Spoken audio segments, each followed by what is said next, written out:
السلام علیکم و رحمت الله و برکاته. بسیار برادرها، از یک مسئله که مثلا باید دانسته شود و موضوع قرآنی هست باید آگاهی داشته باشند و شاید دیگه استادها هم گفته باشند.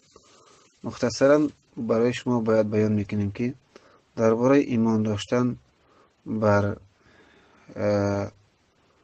یعنی کره شکل بدن زمین.